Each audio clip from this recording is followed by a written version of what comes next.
and we are joined now by the captain, Brock Holt.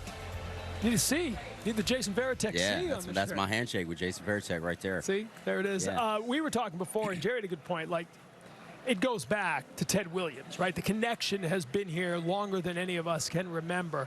But it seems like certain players take to it to a higher degree. You are clearly one of those guys. Whatever it was when you first got involved in this, it has just grown and grown, and you've taken it to heart, haven't you? Yeah. I mean, me and my wife both. You know, it's something that you learn pretty quickly about when you get to the Red Sox. And you know, right when I was traded over here, I learned about it.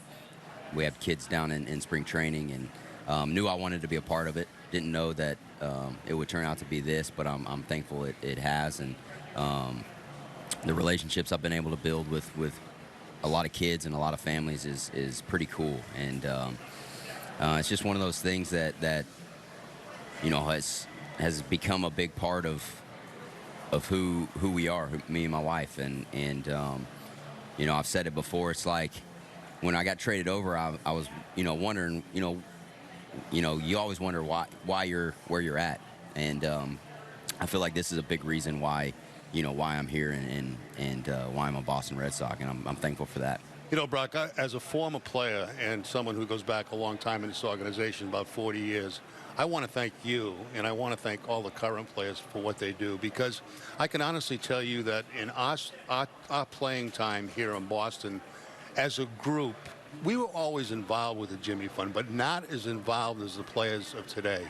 I mean, it's amazing what you guys do. There are constant visits over there, the work that you do yourself. Teammates who go over there unannounced during the day to see patients. I wish I could say the same about all of us. Now, there always have been players that have done that.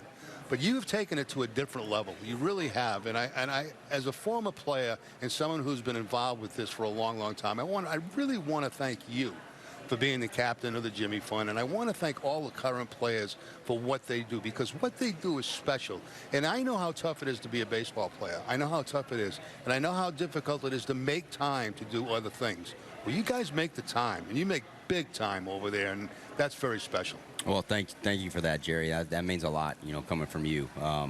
And I feel like, it's just as rewarding for us as it is, for the kids and the families. I mean, we're fortunate to be able to do what we do, and to get to put on the Boston Red Sox uniform every single day and play and be healthy enough to be where we're at. But there's more important things, and part of what we do is to kind of use the platform to do good, and I've always believed that, and that's what we're trying to do. And we've got a lot of really good people in this organization, and I think it shows, not just with the Jimmy Fund, but around the city of Boston.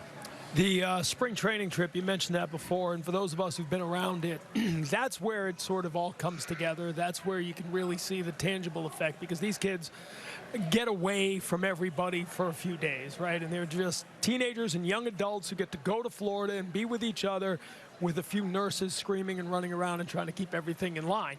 But you guys come out, and this all came from one person's idea, Todd Schwartz, who didn't survive to even see the first one, and he knew that. He told Lisa Scherber, what you need to do is get us out of here, get us on a trip, get us to go somewhere, and that evolved into what's become 3 of the best days of their year. You guys come out every year. It's usually Sunday morning, end of their weekend, and these kids are getting tired, and you guys show up, and you see the light go on and all these kids. It's an amazing moment when they show up at the ballpark. Yeah, and I think that just, like you said, they get away, and they're not in clinic, they're not getting treatment, they're getting to be teenagers, and they go down, they stay at a nice hotel. I think that they go out and go swimming and do the water park thing, do the whole Florida sunshine thing. So come out to a game and get to hang out before, and all of us come out and sign autographs, take pictures, just have a good time. And that's something that I think people overlook, just getting away from the everyday life of what they have to go through, and just get to be a kid, get to be a teenager, and go have some fun with your friends. Now, John Lester, I remember when John Lester here, right, 2006, was diagnosed with cancer, and I remember that following spring training, he said, I can't wait until I'm not the pitcher fighting cancer. and I'm just a pitcher, I think kids go through that, right? Like you said, that weekend they're kids with other kids. They're not kids with cancer. They're just kids in Florida having a good time. I think that's a huge weekend for their spirit. Yeah, I mean, like you said, I mean, we have no idea what they go through, and for them to just get away and kind of forget about that for a few days, I'm sure it does a lot for their spirits, and you know, just getting to hang out and not think about going through what they're having to go through. It's got to be a fun thing, and you can see it, you know, whenever they're down there, how much fun they have. Brock, when you walk through the hospital and you're there all the time, I mean, what does it feel like for you to be there? You know, I mean, other than, you know, you're there lifting up some spirits, hopefully, but you personally, to see some of these kids that are in pretty rough shape, you know, but they have a chance, you know, that's got to be encouraging to go visit there and know that these kids have a chance at life. Yeah, I mean, it's hard. It's hard to see kids in that situation. You know, being a parent myself now, I can't even begin to imagine or put myself in the situation that these parents have to see their kids like that. But you don't want to see anyone in that type of situation. You know, much less a little kid, and it's tough to see, but just the work that the Jimmy Fund does, that Dana-Farber does, to, like you said, give these kids a chance, and you know, the money that we're raising these next couple of days and throughout the year, I mean, it helps. And the success stories are why we do it. And you know, unfortunately, we haven't gotten to the point where every story is a success story. But I feel like the more money that we can raise and the more, you know, research that can be done, the better chance we're going to have of beating this thing. And you know, it's going to take everybody. And the Jimmy Fund's it's an unbelievable place that does great things for people who are, you know, fighting for their life. So for me to go over there and see that, it's, you know, it's humbling to be a part of, and I'm honored that that the Red Sox and Jimmy Fund work so closely together to try and beat this thing. You mentioned your wife, Lake, and she's become very involved in it. She was here taking calls yesterday. The wives were here taking calls. Talk a little about that. She's from the Northeast. You guys have settled here. You spend a lot of the awesome. Most guys get out of here. They hear enough of this act during baseball season. They want to get we far love you, away from that. Yeah, thanks. Yeah, we love you. Some nights more than others. Yeah. But then you stayed around. I mean, you've really become one of us. And what has that meant that she's in on this fight with you, that you've made it really a family cause? Yeah, I mean, this whole Jimmy Fund, Dana-Farber, I mean, it means just as much to her as it does to me. And you know, she's obviously from the Northeast. She talked me into staying up here and being a part of the New England area, which, you know, I was hesitant to do at first, but we love it. We love Boston. We love the people. We love being involved, and this is a big reason why we stayed, because we can build those relationships with the kids and the families, and we can keep those going throughout the off season and still go to the hospital and visit. And you know, last year we took some, you know, I got with New Balance, teamed up with New Balance, and put some bags together, and we brought Santa Claus up and you know, passed out some bags. So it's cool to do it year round, and not just, you know, while we're here during the season. They're telling me that Lakin just called in. You made a gift of $15,000. So thank you. Yeah. I mean, it's not just walking the walk. No. Not just talking the talk. Yeah, it is walking the walk. It is. It's very, like I said, it means a lot. I mean, this matters. The money we're raising these couple days here, it doesn't matter how much or how little. It all comes together and it helps. So we're trying to do our part as well. That's actually doubled. That's right. That's right. Just a half hour. That's double, so that's 30,000. Our Bell Insurance matching all the donations. So that's a $30,000 gift, which is amazing. We've been doing this a long time. You know, Jerry and I have been involved in 17 of these. We've all become friends with patients through the process. They're not all still with us. Sometimes you walk in here every August and you can't help but stop and think about some of that. That's the reminder why we still need the money. Because as we said at the beginning, there's so many stories of hope and inspiration and courage, but it's not 100% cured yet. And until it is, this fight needs to continue. That's right. I mean, we've got people still losing their lives to this battle daily, and like you said, the more money we raise, the more research we have to to provide to the doctors, to the nurses, to the anyone who's in the in this field, where they can use that to better what they're doing and the treatments and everything like that. We're trying to beat this thing, and hopefully one day it comes to the point where if you're told you had cancer, it's not that scary of a thing, because now, I mean, it still is, and there's so many different kinds and so many different people get it, and it's a hard thing to I'm sure hear, but hopefully one day it comes to the point where we've got this thing nailed down, and it's not as serious as it is now. We're a heck of a lot closer than we were 18 years ago when all that started. No doubt about that. All right, I got to ask you this, because I was up behind them in the booth last night during the broadcast. What's this obsession Dave O'Brien has with his voice? He brings it up all the time. Well, he thinks he probably should take my job.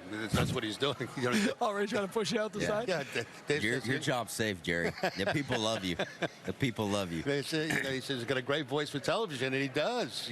So if when the playing career is over, if you want to continue on as a broadcaster, there's going to be many opportunities for you to do that. Hopefully I get to play a few more years. Don't rush it. I hope you play a few more too. But if not, that's something that we'll talk about when it gets there. So. All right. Alex Cora likes to say, he was playing, and they were always telling me, you're going to be a great manager some days. All right, let's pump the brakes on that, though. I'd like to keep playing. Let me play a few more years. Let me play a few more years. The real world can wait. Tell people, though, at the end of the day, and we've kind of been saying this now for 15 minutes, but why they should. I mean, somebody sitting at home saying, they really need my $25. Why does every little bit count in this fight? I think it's just for the success stories that you see. There wouldn't be those success stories without this, these donations, this money, this research. It's a scary, dangerous disease that no one should have to go through, and whenever you see a child, or not just a child but anyone, beat cancer, my dad posted something on his Facebook the other day. It thrills your heart, and it really does.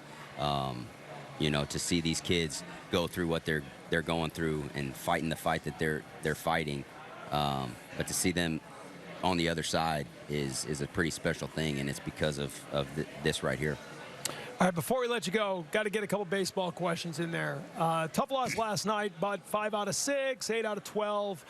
It seems like you got through that rough patch, and there's almost a feeling right now like it's a playoff-type atmosphere. I mean, it's just fighting for every inning, every run. And maybe baseball's like that every day, but there's an urgency now that seems to set in. Is there a feeling now that that this is still doable? I know you guys believe in yourself, but is that feeling something that there's still time to get this done? Yeah, I mean, I think so. I think, obviously we know where we're at. We have to win, and every game's important, so anytime we lose it's that much, deeper we're digging. But, we feel like we've been playing really well lately. We just got to string some games together. We've done that. Like you said, 5 out of the last 6. Playing good baseball. We still feel like we're in this, and we just got to get hot. These days off have I mean, you went, 34 and 34? I mean, the schedule's been crazy. Yeah. And I'm not saying that as an excuse. I know you won't use it as an excuse, but it has been one of the most unusual baseball schedules I've seen. From the beginning road trip to London, to you go 3 weeks without a day off, and then you have like 5 days off in a week and a half. I mean, I've never seen that. Yeah, it's been a weird schedule. Like you said, we started out on the road 16 days, I think, and then the London trip. I think the London trip kind of threw off the all the off days, so they had to kind of schedule all the off days around London. So then we had some long stretches where we didn't get any off days, and now they're kind of throwing at us now, which is good. We need them, but.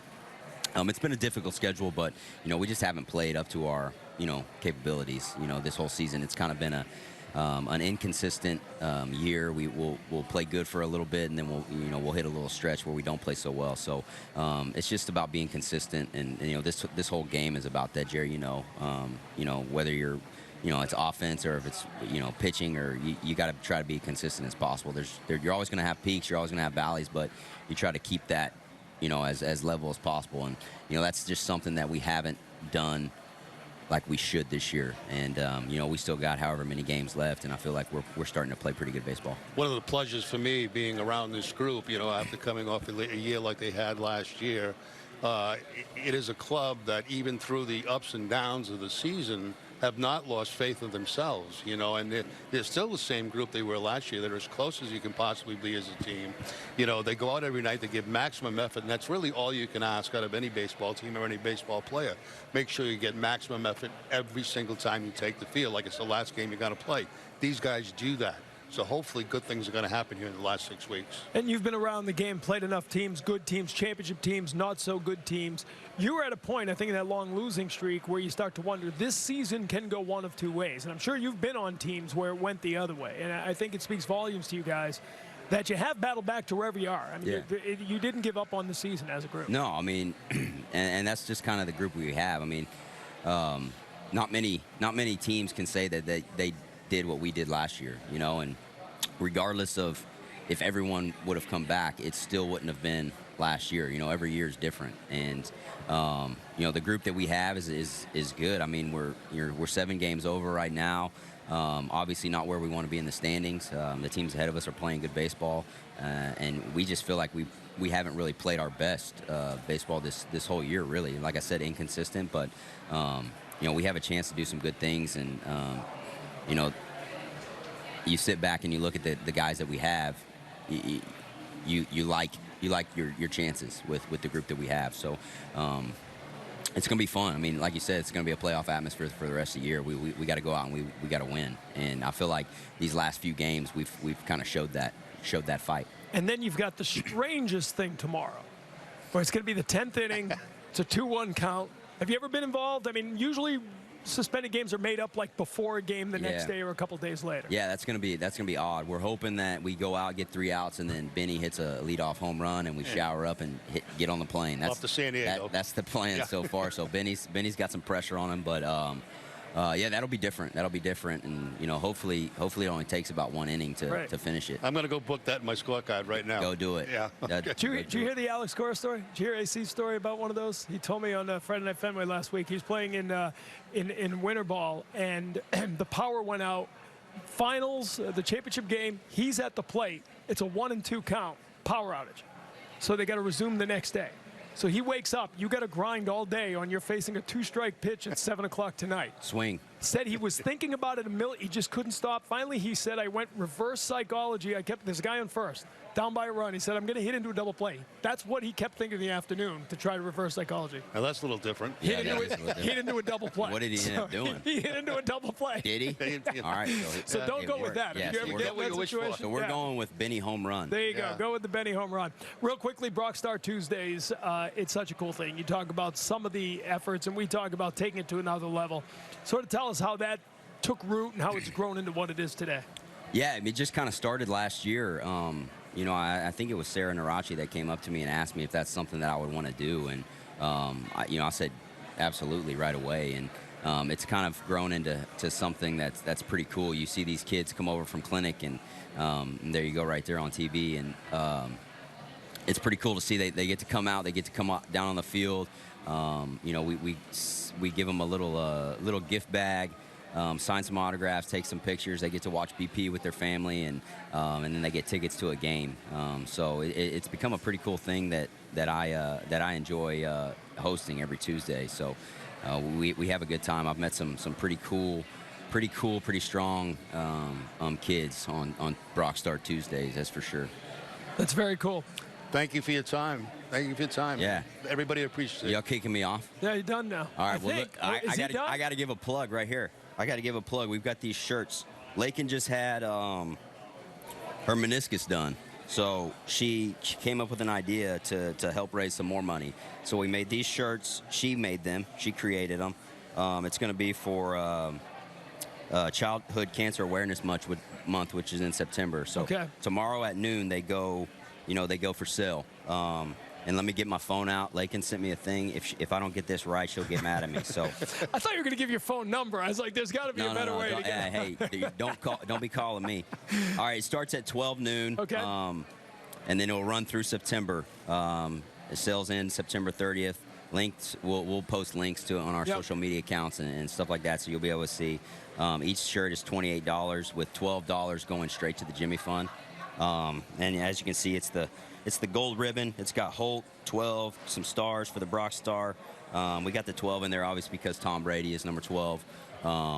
But all of these kids, adult sizes, they'll go on sale tomorrow at noon, and you know, hopefully we can keep these 2 days and continue throughout the month of September to keep raising some money. Fantastic. Great Very idea. cool. How's her knee? She doing okay? She's doing better. She's moving around a lot better now. There you So go. Right. yeah, she was cooped up, and she came up with this idea that we thought was pretty cool. So hopefully we can help raise a little bit more money for this. Love it. And we will post that as well. Tell you more about it on the pregame show tonight. Tell you how you can get that shirt. So thanks for coming by, Brock. We appreciate it as Thank always. you guys. Yeah, appreciate it. Again, he doesn't just talk the talk, he walks the walk. A great donation from the Holt family tonight. Part of the effort that is now getting us over 2.2, about $2.25 million here so far. 877-738-1234. JimmyFund.org is where you can make a pledge. Help us strike out cancer here on the 18th annual WEEI Ness and Jimmy Fund Radio Telethon live from Fenway Park.